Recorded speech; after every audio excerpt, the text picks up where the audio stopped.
Hey all, here is a replay version of the most recent live stream Q&A on all things Social Security that occurs every Wednesday at 1 p.m. Eastern Standard Time. So this is with all the little silences carved out of it. So I hope it's an easier listen for those who are doing the replay versus being there live. And we'd love to see you live. So feel free to pop in. Bye-bye now. All right, let me know you can hear me. It's probably going to be very small today. Hey, I see Deanna. Good to see you, Deanna. Little do you know, we're like together every day, all day long, Deanna. It's pretty funny. Carrie's in the house, or was. I hope. Looks like she has a question. I see Eric. Happy New Year's, Eric, to you too. Brown-eyed girl's there. I see. I think we responded. Was it yesterday I chatted with you? Not chatted, but the post. Anyway, I hope you guys had a great Christmas.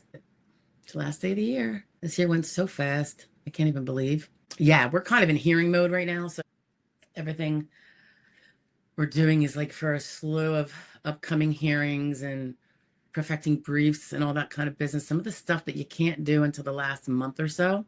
I like to go 2 months, but sometimes, you just find yourself hustling a lot when there's a bunch of them. So it's all good though in the end. Keeps us busy. So let's get to it. I expect it to be small. I don't know if you guys saw the drive, and it's supposed to snow. And I'm in the central PA and I have to get back east. So I plan on closing this down at 2. And of course, we'll be here next week. And yeah, just getting all the questions in I can before 2. If it's like last week, we only went like 45 minutes. So it was holiday, it was Christmas Eve. So I kind of anticipate that might be a little slow here also, which works out very well since I have to leave at 2. And I just don't want to drive through snow. Route 81 and Route 80 and all that business. All right, let's see what we got here. Carrie says, well, wishes in the new year. You too, Carrie. May SSA rule in our favor. Yes, every single one of you. Your paperwork is in. She's activated her health portal, sending updates and making sure my PC, I think she means her primary care provider, had her function report. What's next? Anything else to help? I do wonder about what function report and what stage are you in, Carrie? The only potential problem I see with ever sending something like a function report, which is nothing really to do with your doctor, except that you want him to know of all your complaints, right? And I suppose in theory that would be helpful if he doesn't take good notes and doesn't record things, which is possible. But I wonder what the subtle implications can be when SSA orders those records from that doctor. And here it shows that you got him in a function report where you're telling him kind of like, this is what I'm telling the SSA. Please go along with it. I don't know if little paranoia on the other side could be like, oh my God, she and her doctor are a little overly in cahoots here. That's the only maybe slight risk I would say to doing that. But on the same token, he should know all the things that are in a perfect world. Our doctors should know everything that from a medical reason, which is what this is all about, impedes our quality of life, our day-to-day, our functioning, our productivity, our speed, our comfort, the duration at which we can do things versus not. So it is all excellent information for him to have if he's the kind of doctor that cares about the whole body of the person. I think those are becoming few and far between. I just think modern life and insurance companies that rule the day, including pharma, I think they kind of prevent doctors from being the old school as a regular rule of caring in depthly about each and every patient. It just doesn't seem like it's the common thing these days. So, because normally I would think that would be great information. And I still think it might be. It certainly holds him accountable. Like if something were to happen and he said, we didn't know that about her. Well, yes, you did, because meaning like just medically malpractice or something, like making a poor judgment. I didn't know she had trouble walking far. She didn't look like that when she would be in my office for all of 2 minutes. Well, that's what she sent you, a whole report that described it. So I suppose for a completely unrelated reason, it could be good. But I do have concerns about the implication to an adjudicator that it means that the doctor is just your parent. I've seen things they would be in the ALJ decisions by the time they probably got there, when they disregarded a doctor's opinion overall because they said he's just parroting his patient and it's not really a medical finding. It's just a parrot. So just be careful about that. It would be nice if it didn't show up in the medical records. But on the same token, we're always saying that your complaint should show up in the medical records. So one of our complaints is that the doctors and the medical assistants and all that don't record everything we complain about reliably. So that's a little bit of I don't know. There's risks and there's pros and there's cons, I guess. I don't know. What do you guys think about it? All righty. Deanna. Happy New Year, Deanna. Oh, I'll tell you an interesting event names shall not be included, but sent in to the SSA a prior attorney's withdrawal and waiver of fee letter for a newer client, not super new, but 2025 is considered newer clients.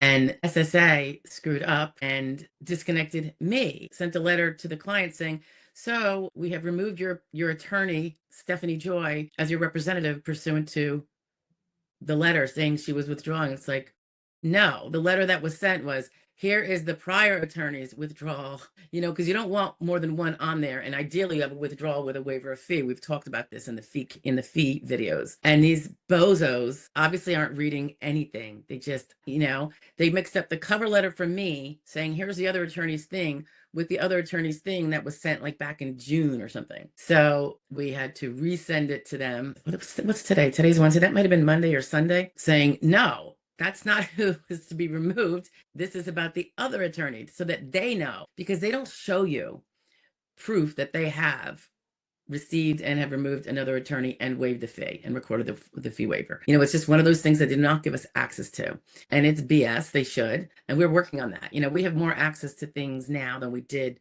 Gosh, we got some access in 2020, that year in of the first year of COVID. That was great. And then since, then we didn't get any more access for years and years.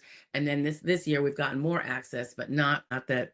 I think it would be like the B file, maybe. They should have all of those correspondences, I think, in the file, but they don't. All right. So that was interesting. So, and just as a confirmation to whatever client that is, yeah, we did send out a letter and CC'd the hearing office too, because the case is on for hearing in 2 weeks. So when the field office screws up, it's not like they're not going to let me be at the hearing. The judge will take a 1696 on the spot, even if the other one they canceled out accidentally. But it's going to cause a lot more headaches down the road, just infinitely, unless they get it squared away. I think technically it has to be squared away before, like the SSA, even if I send the ALJ, the 1696, say this is still valid, and he lets me do the hearing, which he will. They do not want to have a person without a representative if they can help it. The SSA, who also has the same I'm correcting you SSA letter, things sit in their inbox for weeks and weeks and weeks, sometimes months. It's very annoying. And I think as long as it gets filed properly and they fix their error before the judge's decision, which should be okay, at least from the administrative BS that will go on in the next 12 months after the fact, if all goes well. So Eric says, hi, Eric. Eric with a CK. I don't see that very often. Is that Scandinavian, Eric? Hello, good morning. Happy New Year's Eve. You too, buddy. Brown-eyed girl. She was confirming that she could hear me. That's good. Hey, Deanna was confirming she can hear me. Thank you, Deanna. Talis Wecker. Funny t-shirt. Happy New Year, MILF. Oh, listen to you. You're funny. Queen of SSA. Michael, you were so funny. You're funny, funny, funny.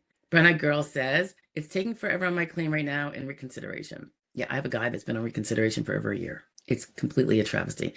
I have been out of work for 3+ years. What are your thoughts on me taking, oh, you asked me this before. Deduction from 401k, I'm 59.5, pros and cons. All right, so I think I did something, you posted this somewhere in the last few days, right, Bronna? And I think, when we have to survive if we're not working, we don't have any other recourse. I know a lot of people who have taken from their 401k. And it breaks my heart, guys, because I haven't worked for a company that gives 401ks since I was like 22 or something. My first job out of college was in finance at Prudential. And then I quit after 2 years and went to law school. So New York was my stomping ground, New York, New Jersey. The joy, I hate to be nerdy, that I feel for those that have 401ks as their retirement, whereas Social Security is just to supplement that, which is the way it's supposed to be. We're supposed to save for retirement. 401k is just one avenue to do that. There's a million others. Piggy banks work too. Maybe not as effectively, but, and to have to use that prematurely to provide all of your basic needs, it breaks my heart. It really does, because you worked, your whole working life for that. So I'm always hoping that people don't have to use their 401k or really they might have to dig into some savings, but I wish it would be more of that emergency savings. And what I'm always trying to urge, and I'm sure it's really annoying to people to hear me say this, but I keep saying it, if we can downsize our budget so that if we do have to take from our savings, we are taking far less than we would otherwise. If we, live at I don't know what else, we'll throw a number out there, $5,000 a month level, and suddenly we don't have $5,000 coming in from our job while we're fighting an SSD case, which could be a year, 2 years more. Maybe not, hopefully not, but you know how it is. Sometimes people get denied and have to restart all over, and it's many years. If they can do whatever they can, I think what I had said to Brown and I in this before was, sometimes people sell a home who's it's oversized for them anyway. The kids are out of the house, and try not to spend the capital, the gains, or whatever it's the gains plus whatever you bought it for. But the point is, you have this pile of cash, unless you're going to buy something that would be suitable for your income when you are on limited Social Security income anyway. Like something that's more within our means. You have more time to do it thoughtfully and not in a panic. Sometimes people will sell and they'll go live with family for a year. It's not most comfortable, but it will leave you potentially, if you have good family or loved ones or very close friends that are like family, leave you in a much better spot in a year than being dirt broke and now you've got your meager Social Security income coming in. I'm always like, maybe go to get a burner phone and don't pay $80, $90, $100 a month for AT&T on an iPhone, or, there's things to do. It's, we shop differently. I know in leaner times, years in the past, when I did things like I did the challenges like how to feed your family of four on $100 a week, and it's doable. It's got to be really thoughtful. You don't let stuff go to waste like you do when you're a little more flush, half gallon of milk in the garbage because it went bad because no one drank it. You learn to do things differently. I just if one can downsize and rely on family, if we don't burn our bridges and we maintain, it doesn't have to be a perfect family. None of us have perfect families. But if we have one that we know will let us rely on them if times are down, just as we would let them rely on us, it can make for such a different outcome. Imagine having a place of your own with no mortgage and you're living on SSD and then, of course, SSR, but you don't have to pay mortgage.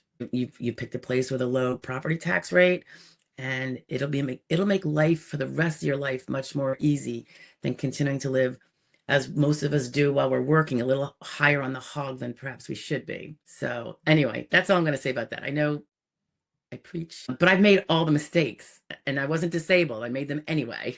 So I can speak to this because I did a lot of stupid things when I was younger. I always thought, tomorrow's always going to be, there's always tomorrow, Brown Eyed is in Georgia. Yeah, I don't know your case, I don't think, Brown Eyed, so I can't speak to the merits of your case. But remember, what's taking long now could take longer and longer and longer. It depends on your case, and we don't know what the results are, right? So I always say, come on, start making the life now for A, B, and C in the future. A, you don't win right away, but you do win. B, you win right away, but you're still got to live within the means of the SSD. Lake City, Bricks, is that New Hampshire? My question is, good to see you. I don't think I've met you before. My knees are bad. I need total replacements. Will the SSA hold it against me if I decide not to do it? I'm 45. My doc wants more weight loss first, already approved since 2022. It sounds like you have a doctor that's saying you must wait, medically recommended that you wait. As long as that's strongly in the record and you make it clear that it's inconvenient for me and the pain's not that bad, that's why I'm not doing it. But there is the age component also. A lot of times I don't want to do these things. That's often more the hip, but I think the knees also for such young people. The weight loss is really important because that knee is going to have a hard time healing if it's carrying an extra set of baggage, So I think as long as the medical recommendation is to wait and lose weight, maybe do bariatric or whatever, whatever the method is, I don't think that's really you being feckless. I think that's you following medical advice, and that makes a big difference. I mean, you have an uphill battle as it is because you're only 45. It's going to be hard for you to prove you can't do a sedentary job with bad knees. It just is. It might not be super comfortable, but the question is, can he reasonably do it? And that's probably your biggest challenge is your wonderful youth. Michael says, doctors learn more and more about less and less until they have no options on it. Oh, no opinion on everything. I can't really disagree with you as a general stereotype, Michael. It's troubling. And I see it, gosh, hugely because of my field, but I've also seen it in my own personal life with my family members. And it's very disturbing, very disturbing. Some of you guys know about the challenge I kind of volunteered for back in September. It is now over. As of before Christmas, I would say after Thanksgiving, before Christmas, when we finally succeeded in getting my friend to a properly diagnosed and in a facility that is trained to handle that. And it wasn't the outcome I originally expected. I was very optimistic. It's a friend younger than me, and I'm old, yes, but once I realized how bad the situation was, I kind of knew that is what we need, because the other option is living under a bench homeless and being entirely unable to manage life, living, food, security, safety. So it was definitely a year I will not forget. Well, it was only 3 months for me, but it taught me a lot about medical providers being very slow on working hard to get a diagnosis, waiting for appointments. I mean, you guys deal with that all the time.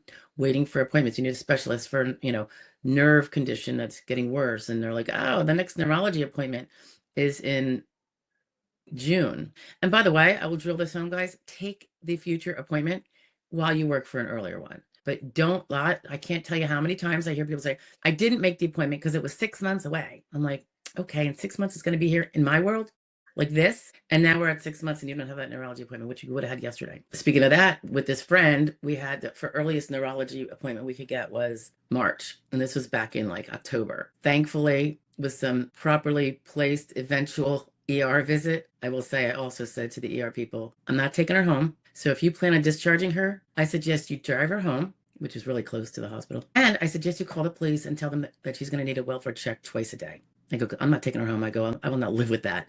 I'm like, you guys need to do something. And I say that because she was taken to the ER before I got involved by the police, and as a safety thing, and because there was no bleeding or broken bones, she was released. No tests of magnitude. Deanna says, on my SSA account, they still have me listed as the primary representative. Yeah, I'll be on the phone with them. In fact, that might be a phone call I make from the car today. Fredeberg.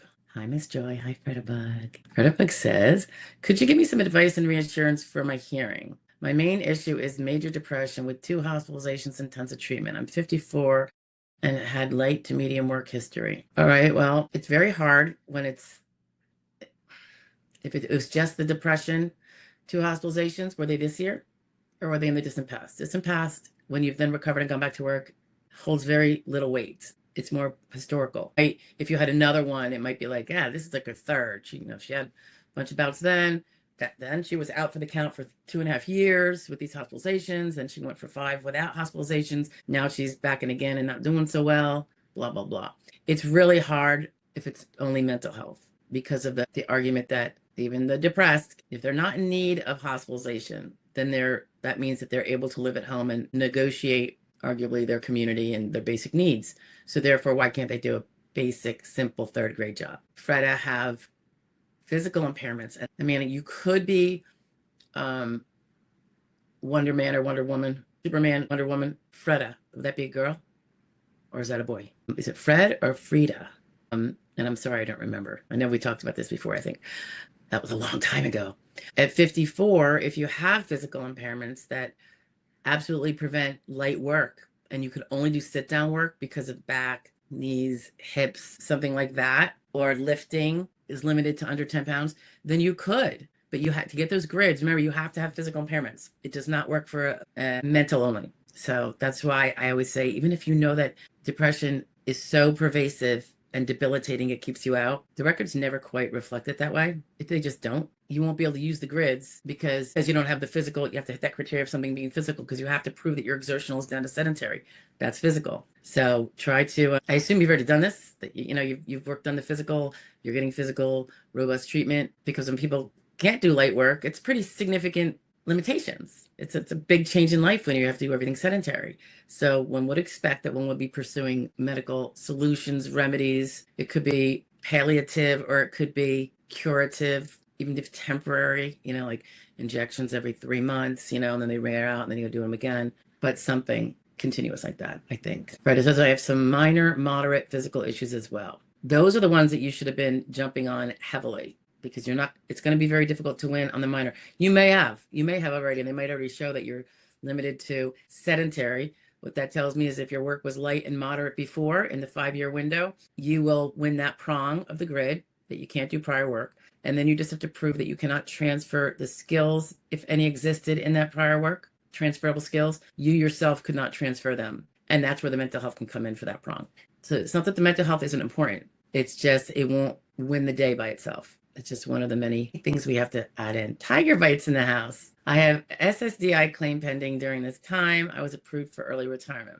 It showed payment for 2 months, now gone. Does SSDI claim causing changes? Pending SSDI claim, and just for the record, guys, you can always file for early retirement if you're 62 or older, despite having a pending SSDI claim. If you win your early retirement claim and they start paying you, and you don't win your SSDI claim, now you're stuck with the 30%, 35% discounted Social Security retirement payment forever. So that's the risk that runs with it. But sometimes if we, particularly if we're single, have no family, what we we're talking about before, and we need to live, we have to do it.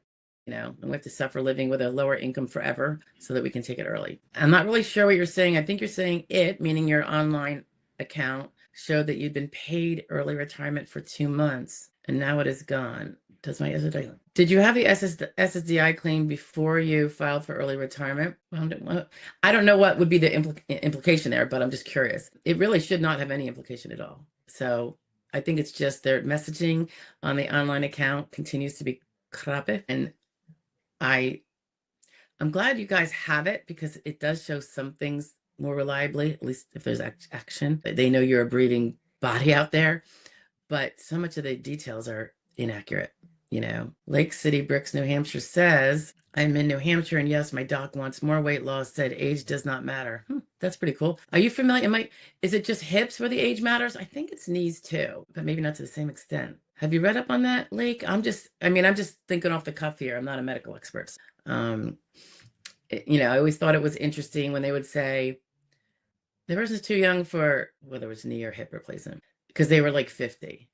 And they should be like 65. And I'm like, but if the person is miserably suffering, you're going to make them like, why is it too early? Oh, because we can't have a revision later. Oh, so then they'll be screwed at 65, but they're screwed now at 50. Oh, sometimes I don't understand the medical choices. I know if it's not that painful and they could still get around, they have a very sedentary life to begin with, maybe it's okay, okay to wait. But what if they're suffering and now they're like, taking painkillers, popping them like candy, So, because I know when those knees go bad, that can be so painful, so painful. Even not moving can be painful when you have a bad knee. And Lake is clarifying that he or she has a lot more issues than just bad knees. Had a second remand hearing. Oh, is that a second hearing or a second remand hearing, which would be a third hearing? Sounds like, I'm guessing you only had one hearing before, and this is your second hearing, and it happens to be a remand hearing. Your first remand hearing, your second hearing overall. Waiting on decision to bring onset back to 20. Do you still win if onset is not brought back? Question. Not because you don't want it to be brought back, because it's bigger back benefits for you, but I always say never. The biggest grab, the big part of the basket is the winning overall. And then the nuances of how much back benefits is the frosting. And I say that only because of the people that don't win it all. I prioritize it a little bit like that. Not to, Beth is in the house. Hey, Beth. Oh, she's talking to Brown Eyed. I don't want to interfere. Zen says, for mental health cases, have you found that ALJs give more importance to medications, prescribers like NP psychiatrists, than they do with therapy? I feel like they're two different things. I've had ALJs when the person only had a psychiatrist who met them every 3 months for medications management, which is the way it typically is these days. Probably not universally, but definitely the majority throughout the country. And the ALJ would give less weight to a psychiatrist's opinion on how the person is doing day to day because he only sees them every 3 months for 15 minutes for medications management. So in that case, the higher credentialed person prescribing the medications was not given as much weight for the important things like the day-to-day struggles as a therapist. So when the person forewent, because I have people that just, they don't go to therapy, and I nag them to death because that's what I do, because they have a psychiatrist and they didn't find talk therapy helpful. And I always say, I get it. I'm not telling you to go because it's going to help you. You personally. I'm telling you because it'll help your case. And if you win your case, that will probably help you personally. There's I always have to drill home. I'm talking about legal evidence. I'm not talking about what's going to cure you or even make it better.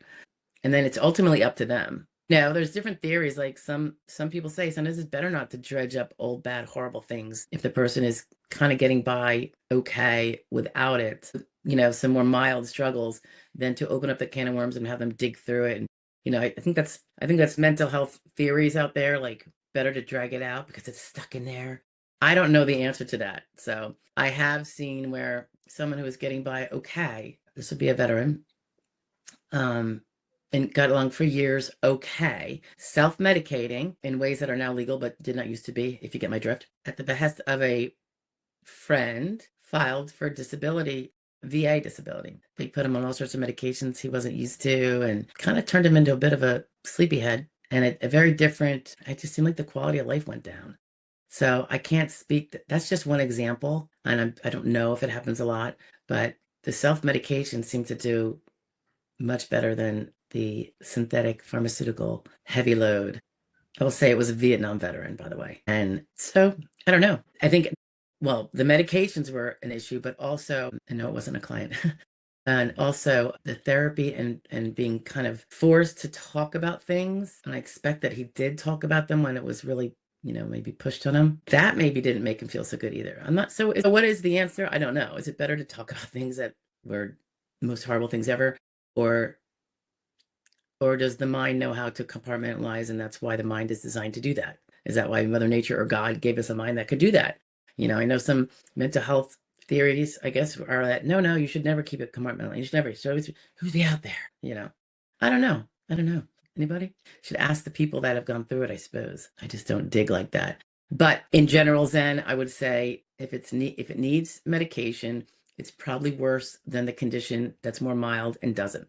So you could look at it that way. There's people with impairments, say depression or anxiety, that don't use medication because it's not that severe. Medication is, in theory, signifying that it's risen to a level that the effects or the side effects of medication are outweighed by the benefits of the medication because the symptoms are that much worse. And I would say that the therapy is where someone was asking about physical therapy, and conflating it a bit with mental health. And I think of them as two very, very separate things. But one thing that I would say is similar, and it's kind of alludes to the fact that I said that a lot of times medication management psychiatrists or nurse practitioners don't only see the person every few months, whereas therapy is weekly or bi-weekly. And then if the therapist is worth their weight in gold, but not even gold, bronze, they would properly record the MSC, the status in all those different areas at every session, instead of just saying, he's doing good. Saw him for 40 minutes. See ya. Give me my money. And when they do it properly, and this is less likely in mental health therapy, I see properly done most of the time with physical therapy, they have now added to the record of what mental symptoms are occurring on almost a day-to-day basis, certainly weekly basis, which you're not otherwise going to have. So that's why the therapy, because of the frequency, if it's a person who knows how to record and do their job properly, which is, I think they pop them out like a dime a dozen, kind of like lawyers, and you get more lazy people who don't do their job very well. Darren. Hi, Darren. Darren says, I think it's a he, age 57, ED education. That's fine. That equates with high school. COPD, emphysema with rescue inhaler. Severely arthritic right foot, multiple joint fractures, left knee, bone-to-bone knee replacement. If all these things, Darren, are properly worked up in modern day, in current day, with continuous treatment, or if all treatment has failed and is now following and just trying to mitigate, the point is regularity, continuation. That sounds like a decent case, given your age profile. The question will be, because remember, guys, at 57, Darren has, if he's going to meet a grid, he only has to prove that he can't do medium level work. He does not have to prove he can't do light work or sedentary work. So as long as even if he could do lifting 18 pounds throughout the day, if he could still do that and could even still be on his feet 6 to 8 hours, which sounds very hard with what you've talked about, Darren, but let's say even you could still prevail on a grid because you can't do medium work, which is over 20 pounds, lifting over 20 pounds. The other two prongs that you would need to meet is can't do your prior job. So presumably whatever RFC they assign you to, whether it's sedentary or light, presumably, and I'd like to think sedentary, but your prior job better be harder than that. Or there has to be another reason aside from exertional that you can't do that prior job. And then if you had a job that had transferable skills that you learned on the job, which is what negates the GED and all the education from before, because we learn things on the job, then you would, if you negate that you can transfer those skills, other there's no transferable skills, maybe you were a cart pusher at Walmart. But if there was transferable skills, you have to prove why you can't transfer them If they are transferable to that sedentary job they say you could physically do, why can't they be transferred for you? It could be that they're not directly transferable, that it's just kind of vague, and the industry would be so different that it violates a different rule of transferability, which is a really important rule that people don't bring up enough. But I think you could have a good case. What does your lawyer say about it? I mean, he or she must have thought so if they took your case, right? I'd like to think. Darren does say back 5 bulging discs, 3 pinched nerves, and a partridge in a pear tree. Just kidding. Stenosis, osteoarthritis, and morbid obesity. Have pain specialists. I'm barely hanging on. Medication side effects. What do you think are my chances? I think it sounds like you have a decent case from these vagaries. The thing about the pain, now that you describe it, that can interfere with concentration and focus, and usually does. I would find it very rare for it not to. And that itself can help you show that you can't transfer any skills that your prior jobs in the last 5 years may have provided you on paper. But you can't transfer them because you can't even think straight 4 hours a day because your pain levels are so high. Medication side effects, same idea. If they make you groggy, tired, lack of focus. I mean, the potential side effects are going to be in those inserts, but you can barely read them because they're so small, right? When you get your prescriptions. But if you go to something like drugs.com, or there's a few companies out there, is Medline one? You can always search for common side effects. I wouldn't search for the rare ones, the common ones. And any one of those that you suffer on a regular basis, whether or not you can prove it's from the medication is irrelevant, that you have it. And now we know that there is a potential cause of it outside of, someone scientifically dissecting you to find out. That, I think, can be helpful to meet that other prong of not being able to transfer skills, assuming you had a job with transferable skills previously. So still open questions there, Darren, but you've got everything that you've mentioned is positive to a case. I'm sorry you're going through it, though, because it's not positive for your quality of life, but hopefully that will start to improve. Eric says, I think I got a pretty good chance of winning. You work on a cattle ranch. I always wanted to be on a cattle ranch. I was a farm girl, but didn't really get to do a lot of the farm, and I can't do the work I used to. That's very arduous work. Yeah. So I'm thinking that your work was medium and above, maybe heavy. I used to in my 8th grade special education. I can't do sit down. Okay. So this is the part where you saying this is meaningless. I can't do sit down office work. Do you have a broken butt, fractured tailbone? Why can't you sit down for an 8-hour day with regular breaks to go stretch? That is just saying I can't sit down and do office work. No one says you have to do office work. They're saying, can you do a sit down job? Don't you try to be the vocational expert that says all sit down jobs are office work. Office work, a janitor's office work. It's in an office. It's not sit down though. But sometimes sitting down is an information clerk. When people come into the welcome center and your only job is to say bathrooms, 3rd door to the right, ma'am, you can't do that. All sit down jobs are not office work. So sometimes they are small parts assembly, putting things together, stuffing envelopes, so to speak. So be careful with that. But on your side, and I don't know what your age range is, so that's your whole vocational profile, I don't think.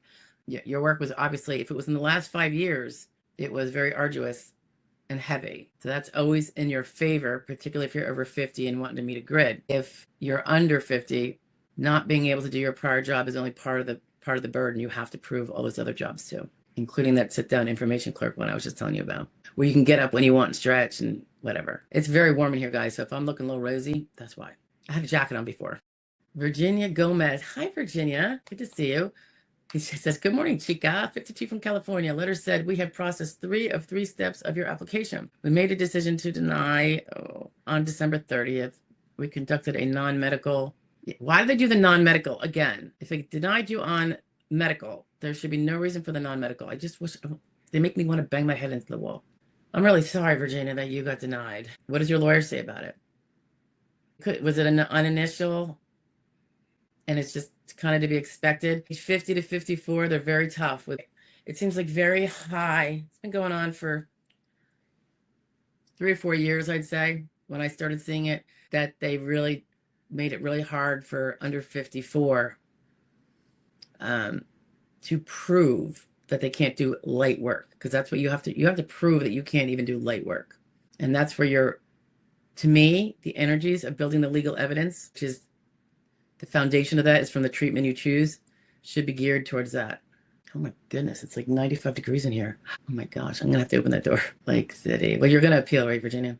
I think you have an attorney. He or she will set you straight. Lake City says, normally, yes, age does matter. He's concerned about complications and normally, yes, okay. Complications, and I am suffering extreme pain. Oh yeah, see the quality of life. I'm prone to falling. Third hearing, different judge. Okay, so you did have 2 remands. First judge made major mistakes. So did the second then, because they don't get remanded unless you made a mistake, right? I already won in 2022. So what happened if you won in 2022? Did you go back to work or something? Because I'm just gonna I'll be right back. I just want to close the door. Hold on. Just wait. Give me 1 minute. All right, I'm back on. I opened the door. I didn't close it. I misspoke. But it was like becoming a sauna in here. All right, Tiger Bite says the portal stated I was approved and it showed for 2 months with payment. That was approved for early retirement, which is easy. You can't be disproved as long as you're 62 and did all, paid in for the credits. Now only payment section is gone. I was wondering if SSD claim caused a payment. I don't know why that would cause the payment of early retirement to disappear from your portal. And I don't want to sound hopeful here because this is completely fabricated imagination stuff I'm about to say. But if you were to win your SSDI, the payment would now be completely different than what you're getting, right? It's going to be like 50% higher. So, because that's the difference, guys, between early retirement and SSD. It's huge. But as far as you know, you're still in the middle of an SSDI claim. So I don't know. It's interesting. Like, why would they take the current payment off unless it's going to change? And the only way it would change is if you want SSD. But that's too unicorn wishing to be taken seriously, what I just said. You're welcome, Zen. Well, Eric, I have no idea your chances. They don't put out stats books. All right. And let me just see. Did you tell me your age, Eric? Let me just scroll up and see if you tell me your age. Because the age says whether or not you can apply a grid to you.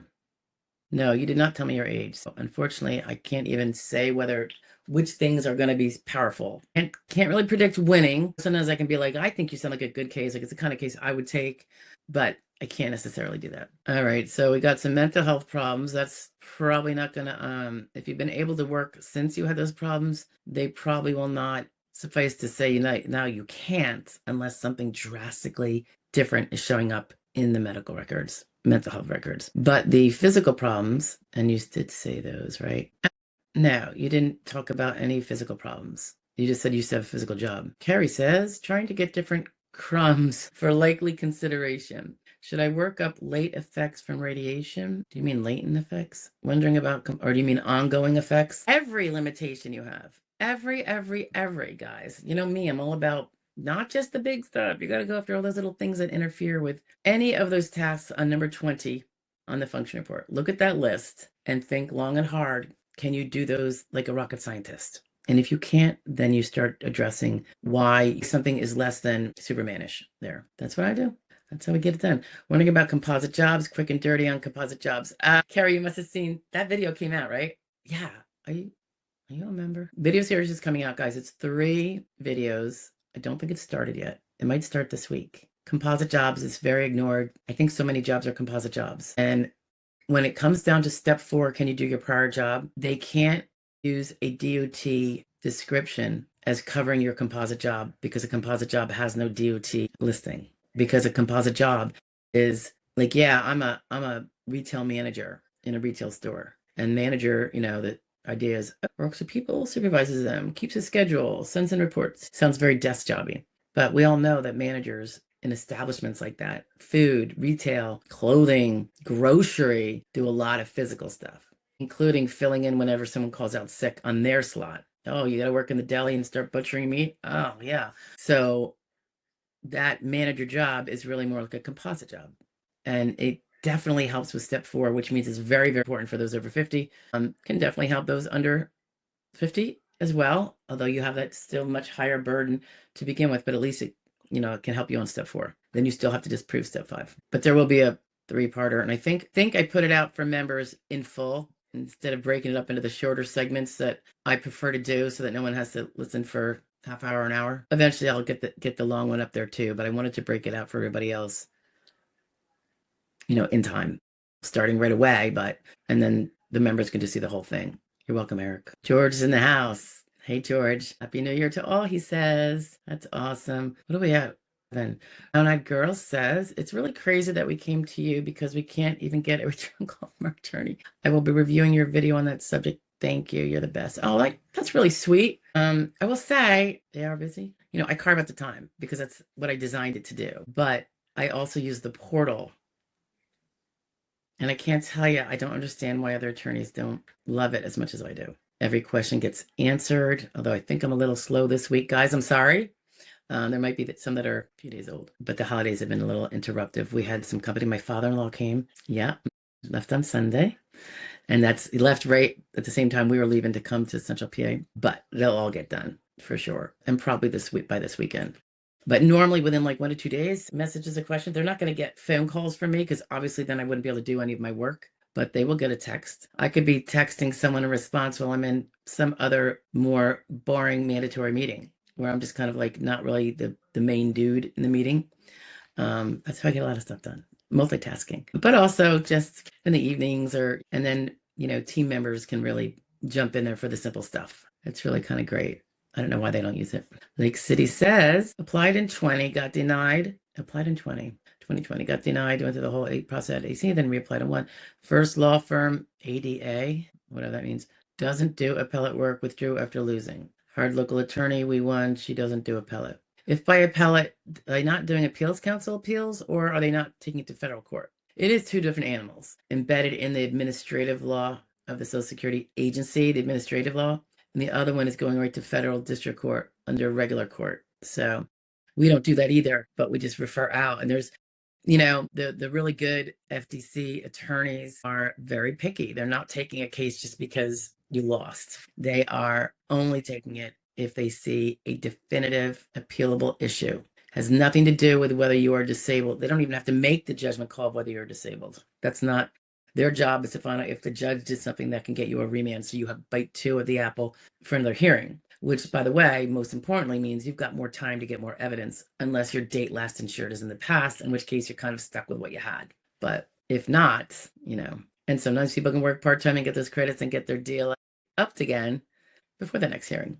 And now they're golden again. Eric is a tender 41 year. So yeah, that's a difficult age bracket, Eric. You really have to figure out, you need at 41, you're going to have to prove that you can't do any job of the 12,000 out there, specifically because the tasks of that job, as described by the DOT or similarly reliable sources, describe a job that your doctors describe you as not being able to do. That task, they don't have to refer to the job. In fact, they shouldn't refer to the job. So, mental. All right, so you can't do maybe a high concentration job. If you're otherwise able to negotiate the community and get, deal with your life, you just don't go to a job, then it's going to be hard to prove that it's the mental state preventing you versus the overall malaise that you're giving into to not go get the simple job that doesn't take a lot of concentration. So it's not a matter of do we want to work, or are we feeling so miserable that the thought of going to work makes us more miserable. That's not really the question. It's a matter of, can you do it? So you really have to have really good mental health records that show that you actually are impeded from doing it. It's not just a choice as to, I'll be so miserable. That's why the mental and the physical together works much better than just the mental. By and large, unless you are so severe, you do need to be in a facility. That is a definite sign of severity, because you can't take care of yourself. Sometimes it's, it doesn't have to be forever either. Sometimes it's for X amount of months, that person needs to get stable. Like the medications aren't working. It's kind of like a decompensating, fluctuating thing. And every year they end up decompensating so bad, they have to be cared for by professionals full time for X weeks or months. A repetitive nature of that can be strong evidence of how tenuous it is, even without working, for those 9 months in between. That if the pressures of work, and I believe there's pressure with every job, of course, when they say it's a no stress job, I'm like, just showing up to work is stress, and for people who have low stress tolerance, particularly if they're already injured mentally, that can make all the difference in the world. So it's not easy at 41, but I hope one way or the other you get some relief there. Hey, Sunflower, good to see you. What specifically is Social Security looking for in medical records to show you can't do light work? Light work means being on your feet at least 6 of 8 hours, or up to 6 out of 8 hours. Or is there medical impairments that prevent that? Do you have feet problems that would make being on your feet for 6 hours excruciating or highly uncomfortable? Do you have instability on your feet? Are you a fall risk? Are you able to walk, but you really need a cane if it's more than a few minutes, those can help eliminate light work. They won't eliminate sedentary work, but if you're of a certain age group, you don't need to eliminate sedentary work. You just have to eliminate light work. Light work also requires that you can lift up to 20 pounds. So if you can't lift 15 pounds, I would be arguing I couldn't do light work. And remember it this way, 15 pounds, people go, that's not that much weight, because they're thinking like a full-blown body is 100 pounds, right? Or more. 15 pounds is less than almost 2 gallons of milk at one time. 2 gallons of milk is probably about 16 pounds. And to me, that seems heavy for lifting and carrying. So feet problems, hip problems, knee problems, back problems can all be preventive of light work. Not just light work, they can be preventive of other kinds of work too, but we're just talking about light, right? The lifting component, that can sometimes be affected if you have a damaged cervical spine too. Neck problems, but maybe your lumbar is fine. But it seems like a lot of people with neck impairment, cervical spine impairments, it gets very aggravated if they lift other than extremely light. How many ounces is this? Yeah, almost 17 ounces. So this is a pound, say, like if they have to lift 6 of these, it would be hard. And that's what, under 10 pounds still. So I would look to things like that. How can this be shown in the record, she says, when you are unable to do it? It's from the impairments. People say, yeah, I'm going to get a restriction from my doctor where you can tell me how much I shouldn't lift over. Just be careful, because sometimes they'll say 25 pounds. It seems to be a very popular, they get it from the workers' comp idea, but they don't realize you're not talking about workers' comp. And workers' comp is usually a faux limitation, in my opinion. They might say 25, and that just says that you can do medium level work, not even be limited to light, So be careful when you ask for restrictions, unless it is clear to him that you can't lift more than 10 pounds. Or if you're trying, if you're trying to show you can't do light work, you need to show you can't lift more than 10 pounds. And you can't do that 6 hours of standing. Follow? Oh, you're 56, Sunflower. You don't need to prove that you can't do light work. You had to prove that when you were under 55. You have to prove that you can't do medium work. That means you can't lift more than 20 pounds. So you can have a little bit more abilities and still be disabled. I forget where your case is at. You have a lawyer, though, if I recall. And hopefully it's going well.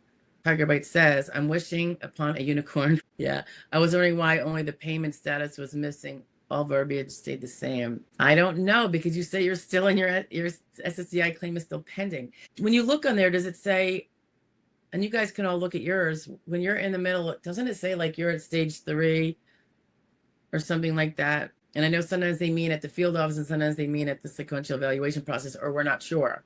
But are you still getting letters from your adjudicators saying, any more updated medical records? If so, you're still at the medical office. You haven't won your case. So where is it? Your lawyer should be able to look at it and see. They can't see any of that local stuff. Unfortunately, that's the stuff I want them to start showing us. They can see, sometimes I'll go in and be like, and I'll look to see, when did the adjudicator do something recently? And then I'll see that a copy of a request for certain medical records went out yesterday by the SSA. And I'll be like, all right, there's someone still breathing on the file. Lake City says, went after ADA, Americans with Disability Act, for mistakes. And that was your law firm? No, then that's not an act. I don't understand. Then he called in favor to Dave Chermel. Chermel's firm does FTC work. Yep. All right. Yeah. They're one of the ones that I think are very reliable. They're going to be picky. They're very expertise. They're not going to take a case unless they see that they can make these arguments and weave these things. They're not going to just take a case to federal district court and waste your time or theirs. Remember, they're working for free in essence. So why would they? They're not getting paid for it, and they have work to do and bills to pay. Yeah, they're one I refer a lot to. Based on the judge's words, I believe we won. Well, good for you. Good. Very good. And third time, yeah, they sent it back like all those times. Sometimes the next judge is like, I don't really want to be on that long list of remanded judges, Judge didn't ask hypo to VE. Okay, just about absences and off task, then challenged medical expert. Oh, how did he challenge the medical expert? Let my rep ask all the questions. Okay, some judges do that. Ask me for a response to a ridiculous point by medical expert. Okay. Carrie says, yes, ongoing. Radiation 15 years. I'm 55. Yes, new member. Oh, thank you, Carrie. I would definitely. I mean, a lot of times it's a chronic fatigue. And if you're an oncologist, if you still see, if not, you go to chronic fatigue specialist. Start building up that evidence of how bad it is. It's one of those symptoms that there's often no real good diagnostic tests. Medicine just hasn't caught up. They don't take the time to do that. But there's other ways to start drilling it home. It might be a little more durational because it's going to be more subjective, but keep doing it. Maybe you do have some positive blood markers that if they don't prove the fatigue, they correlate with people with chronic fatigue. It could be brain fog. It could be, I know some people who have energy for like regular energy for their normal age for like 2 hours. And then they have to go nap for like 2 hours. And then they can be up and about, but not like they were those first 2 hours in the morning. It's like, what did one lady describe it to me as? It's like the gas tank is, I think she said the gas tank is small. So while there's gas in it, I can do a lot of stuff, but then it's gone because it doesn't hold a full day's need of gas, just like 2 hours. Virginia says number 2 got denied twice with non-medical. That doesn't really happen. It's not, I think you're saying non-medical. That means you didn't win the medical because, like I said, the non-medical doesn't do anything to the medical. This is my number 2 reapplying. I have inflammatory arthritis, lupus, and fibromyalgia, and have more red flags up the yin yang. I'm like, what the heck? Yeah. So did you just reapply, Virginia? Same lawyer or what's going on with you? Forgive me, I don't remember the details. LC's in the house. When you have a lawyer for SSDI and you get awarded benefits, can you please confirm that the lawyer pays the taxes? Absolutely. We pay taxes on our income. I can't tell you how the tax process would work, but here's what I think, LC. When you get on, this is what I'm supposing. Talk to your tax professional, though. You should be doing that anyway, at least for that first year, in case you get back benefits and how he can reduce those because some of them are attributable to other years when you weren't working and your tax bracket might be lower. Yeah, we pay taxes on, because think about it, that's all your lawyer makes all year round is attorney's fees. That's our income. So we pay our taxes on all of that. And I would think that, let's say you got $50,000 in back pay. It was $59,200 and $9,200 went to the lawyer, and you got the other 50. I would think, but you need to look this up. Your expense to getting that would be the law fee, the lawyer fee. Even though it's not really a business or a business expense, I think there must be something to that, because otherwise I shouldn't speak. I really shouldn't, because there's so many things that we're double taxed on like that. We pay the tax on something, then whatever we have left over, we hire the lawn guy or the lawyer. We don't get our money back. So maybe you do get taxed on it. Think about it. I make $100. I spend, and I get taxed on it. Let's say I spend $10 in taxes. I got 90 left. And I was taxed already on that 90, right? That's why I went from 190, $10. And then I use 50 of it to hire a guy to mow my lawn when I break my leg. And he has to pay taxes on the 50 that he earned, unless he's evading. I already paid the tax on it. And then he'll pay the tax on his earnings. So maybe my initial thought was totally skewed. You know what I mean? I know there's something, and this is where I could be getting confused. I don't practice this either. So I don't do taxes and I don't do workers' comp. But with workers' comp, I feel like there's something about lawyers' fees and taxability. Something with the connection there. And I can't remember what it was. Like, yeah, you have to go to your tax guy. And hopefully they know all the things they're supposed to know about taxes. So, and remember, the tax rules change. They can change every year, totally separate from SS. So you have to really, really go. I would, probably a CPA or something, not just maybe a tax preparer. No offense to the tax preparers out there. They're good but maybe not when it's something complicated or you're unsure of. But I will say the lawyer definitely pays the tax on $9,200. But that doesn't mean you didn't get it. And then because think about it. If you earned, so I'm going with the latter part now, but I am hoping there's an exception for you and for everybody. If you get $50,000 in back pay and $59,200, if you didn't have a lawyer, you'd be paying tax on the whole $59,200. Right? Or it'd be included in whatever base they determine whether you pay tax. Because you chose to hire a lawyer, does that change that? You got the benefit of a lawyer. Why would that take away the fact that you earned the $59,200? You just chose to spend $9,200 on a lawyer versus your neighbor who chose to spend it on the lawn guy because he is in a wheelchair and won his case too. He would still be paying the tax. So I have to stand back on that one. What do you guys think? We must have some tax people in here. Come on, didn't any of you guys ever do bookkeeping? Or I guess that's a little different from the taxes, but I'd be curious. If anyone's got an answer that LC could use and I can absorb, would be great. Tiger Bite says, speaking on composite, you made a great point. I was a food and beverage manager doing schedules, etc. On my work history, I described how physical it was. That's exactly the key. Those videos are coming out, Tiger Bite. If you're not a member, there's 3 of them. And I was thinking of just doing them bang, bang, bang instead of interspersed. Depends how other scheduling things go. But yeah, you want to put that. I mean, how many cases of beverage have you carried? Probably every day. And that could be what? 30 pounds. That puts you up in medium right there. I could love those jobs when I have clients with those kind of jobs. Oh, ADA, American Disability Alliance. It sounds like some company. It doesn't even sound like a law firm, but it could be. ADA also happens to stand for Americans with Disabilities Act. That's the legal law, actually. I think it's kind of slick for them to use the same acronym, but it is a different word. They put alliance at the end. LC. If you have SSDI benefits and you are close to retirement age, just wondering, is the monthly pay for Social Security the same as SSDI monthly pay, or does it change? It's largely the same. And we're talking about full retirement, not 62, right? LC, you never have to worry about age 62. You just keep cruising with your SSD, and then at 67, it's going to change seamlessly to retirement, and the amount is the same, with the colas and stuff like that. But you get the colas anyway. Hey, Viv. I am well, thank you. You too. Hope you're having a wonderful New Year. Had a Merry Christmas. Tiger Bite says, me and my adjudicator spoke, and he has all forms and medical records. He stated if needed, he would ask. Unicorn. That's very good, Tiger. I would just add that if you have any new visits of merit, I would let him know. He's not a mind reader. And he says, if needed, if he thinks he needs it, what if you go get an MRI out of the blue and it shows this complete thing that you didn't see before? Like now the stenosis is severe and not mild or moderate. I'd be shooting that up to him in a New York minute.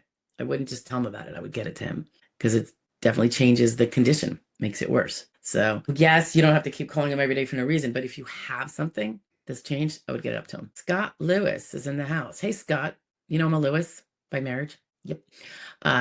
So it's Stephanie Joy, but it's also Stephanie Lewis. Just finished going to all of my Social Security doctor's appointments. I'm 56 years old. I have type 1 diabetes. I'm sorry to hear that, Scott. I had 2 surgeries on my left knee, ruptured Achilles tendon on my right leg, arthritis. What should I expect moving forward? That would depend on your medical records. Are you treating for all those things you mentioned and anything that you haven't mentioned on an ongoing basis? Are you getting diagnostic tests? I assume have you been following up with the 2 surgeries on your left knee? Because if you're not, the implication is that those surgeries were wonderful. Made you 100% again. You're in a good age bracket, obviously, for the vocational profile, and much will depend on your prior work. We weigh sedentary worker, an office worker, skilled. If so, that will be harder because right now, the only thing you're probably proving is that you can't do medium work and possibly light work. But it's rare that you would be proving that you can't do sedentary work because you can sit at a desk with a bum knee or 2. So give those things some thought because you need to get that trifecta criteria met for you to grid out at age 56. And I do have videos on that. If you want to go to the playlist of grids, there's probably specifically one for 55 to 60 or whatever. Virginia. And if you have problems, Scott, definitely feel free to look me up. And if you do, sit in our eval, let them know that I spoke to you on here. If you don't have representation and if it slides sideways, I'm saying, and if you don't have representation, I would say possibly to wait anyway, because it sounds like you're close to a decision. So why get someone on board now if they can't really give you any advice that you could follow in a timely fashion? But as soon as you're denied, and don't wait the 60 days, if you don't have a representative, that is immediately don't wait, because the person needs time to organize the file, to get the SSA to connect, and that can take weeks and weeks sometimes. So you don't want to sit on any of those days. Oops, Virginia says number 3. Oops, what did I ask you, Virginia? Yeah, I probably asked you if you had an attorney, right? I think you did. I'm sorry. See, when these are going back and forth, number 3, I'm like, what was number 2? Vivi says, SSI benefits CS1. Ooh, it's 2 o'clock, guys. I'm going to have to blow out of here. Shoot. No more questions. I'm just going to finish what we have. Okay. SSI benefits CS 1% here. Recon stage, mental health, meet listings in my 20s. Oh, yeah, you're young. Very unfair. Not that it's fair for anyone, but particularly our young. 0 work credit experience. You're going for SSI. 1 year evidence 10 years ago, but disability wasn't severe yet. Severe last 4 years. Just keep up the good fight. Keep it, hopefully you'll get better, Viv, and you can maybe get some part-time work. Then even if you're better enough to do part-time work, you can build the credits while still fighting for disability, because you would not be working SGA. You would just be working enough to get the credits. I push this like a rabid dog, don't I? I don't recall what your problems are. Mental health sounds like, not physical. I don't know. It's tough. It has to be really, really severe in terms of functional. And the representations of that are how you function in society. Do you have friends? Do you go out? Do you go shopping? They all kind of lean towards not quite disabled enough, because if you could do that, why can't you do those same skills while getting paid to do them. Walking and talking and exchanging money and doing things like that. Robert, so glad you asked. Robert Godwin says, transferable skills for a CDL driver. I will say I've read this and I keep meaning to try to dig this up because it came from SSA archives. I had it years ago on my computer then, probably. CDL driving, the ones applicable to being a CDL driver, not transferable. Because it's not that they're not skills. Goodness knows they're high skills for sure. They're not transferable to another job other than driving an 18-wheeler is, or whatever it is. So that's good. If you are a manager, they might try to take those management skills and say, oh, your CDL stuff, we're not saying that's transferring to it, but those managers. So, usually CDL driver is not a manager, just over the road or whatever, but definitely something to think about. But those skills, I'm going to put it on my list. I know I say this all the time, and then I get to like 2 of them to find that for you. And if I get it, I might just do a video. Otherwise, I'll at least post it on the main part where I post things out of nowhere. I don't even know if you guys can find that. Like City says, I enjoy your videos. Thank you. You too. Thank you. Happy New Year, ADA. Oh, it's in Philly. It's in my state of Pennsylvania. Yeah. I wonder if that's like a non-attorney outfit. Like there's some non-attorney representative companies. It does seem to be, and this would be true of lawyers too, the bigger the outfit, the less specific attention may be paid to each client. Just something to think about when it's something that's this specific and intricate. You can't just say blanket things. Go to the doctor, call me in a year, and we'll look at your case again. I'll let you, we'll go to hearing. To do a good job, you have to really kind of get in there and nag your client on the little things you see that could be in that specific case and that specific treatment choices that client has the power to decide to change. They might not change it. It's a free world, but at least they know that this could strengthen their case. And if they choose not to do it, they also have to be willing to accept the consequences that might result. But you can't do that when you're just doing mass. You just can't. Scott was a plumber for 16 years. And Scott's, hold on. Yeah, that's an arduous job. And you had to do some heavy lifting of tools and stuff. And maybe something that's immovable that you have to make movable. Very heavy, right? I love plumbers. Can't live without you guys, right? And if that was your past relevant work, like in the last 5 years, if it was before the last 5 years and there was nothing in the last 5 years, Scott, then you're already relegated to unskilled. They cannot hold you cognitively with the skills of something else at all, which is helpful. That means they can never find you at step 4. They cannot find you able to work at step 4. Oh, you know what? Mrs. Lewis is my grandmother-in-law, and my stepmother-in-law was also a Mrs. Lewis for a while. I'm Stephanie, so don't feel like you should ever call me Mrs. anything. When people call me Mrs. Joy, I'm like, that's my mom. Let's not do that. Thank you, Robert. I appreciate it. You guys I really hope you have a great New Year. I know I got to get out of here. I'm 8 minutes late. Maybe severe mental health, recon, unemployed, spend days in bed at least 1 time a week. Somehow you got to get that forced days in bed well continuously. Maybe every week you notify your therapist that I spent Monday to Wednesday in bed. I just couldn't get myself out. I just was crying all day and sleeping and did it, whatever it is. Or if you're, let's say it's OCD and I couldn't leave my room because I had to keep going to the bathroom to wash my hands, and then I go back to my room to wash my door, and then I have to go back. Whatever the case may be, I don't know what your particular mental health conditions are, but that stuff has got to be reported to that health professional, I think, because it's the only way to potentially get it continuously. So it builds credibility as being so. When you're constantly always reporting what's going on, it's better than out of the blue saying one day, yeah, every week I'm in bed like 2 days because of depression. It's easy to say in hindsight, talk is cheap, but at least if you're kind of walking the walk the whole way, it might give itself a little bit more credibility. Eric, you're welcome. Thank you. Paul Sr., have a great New Year. You too. All right, kids, we are at the hour and 10 mark. I'm going to split now so I can hop on the road. I'm all packed up, ready to go. I hope you guys have a safe holiday. Be careful out there on New Year's Eve if you're going out. I am staying very local. So anyway, thanks for coming, and let's have a great 2026. Everybody gets the justice they deserve on their case and a better quality of life in all regards coming up. All right. God bless, guys. Thank you for being here.